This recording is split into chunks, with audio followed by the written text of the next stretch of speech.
This chat room is filled with Uber drivers sharing their crazy stories about what happens when people use them to try and get to the ER for everything from a child having respiratory problems to a guy with a bone sticking out of his leg.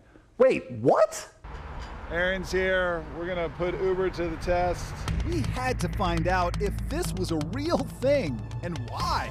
So we called an Uber. And our Uber is on the way.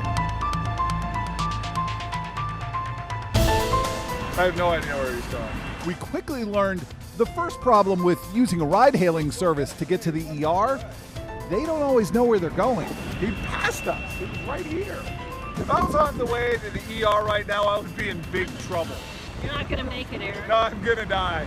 Carmen Torres felt like she was gonna die when she got violently ill on New Year's Eve. I was pretty much screaming in pain, already in tears, go upstairs, try to lay down, didn't work out. I threw up. I was like, okay, I can't do this anymore. But instead of calling an ambulance, she ordered an Uber. That was my only alternative at the moment. I mean, I needed to go to the ER. I wasn't going to call an ambulance. Why not? Well, the last time she did that, insurance didn't cover the ride, and she ended up with a $600 ambulance bill.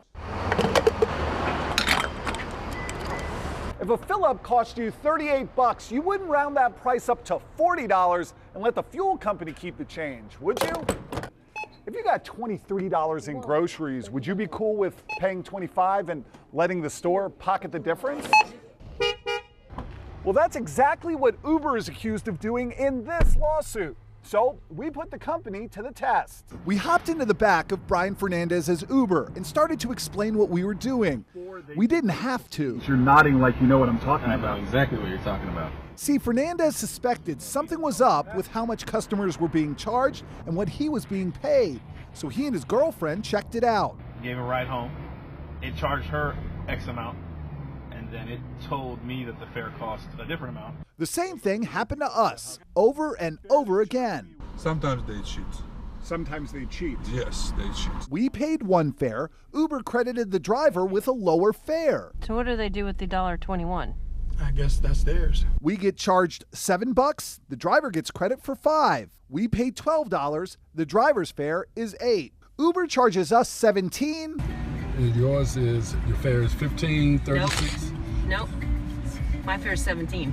Well, you get the idea. And remember, that's before Uber takes a 25% service fee, something drivers actually know about because it's in the agreement. It seems almost like the customer is getting overcharged and the driver is getting shorted. I believe so, yes. We had to know, was anyone doing anything about this? So we traveled up to New York City to find out. Some of these are pennies, and some of them are dollars. James Canigliaro Jr. is the head of a union that actually represents Uber drivers in New York, the first of its kind. These companies have grown so big and have so many drivers that they're doing hundreds of thousands of rides a day in New York City, per day. And so whether it's pennies or dollars, it adds up to an enormous amount of money. Tens of millions, he estimates, that's going right back into Uber's pockets.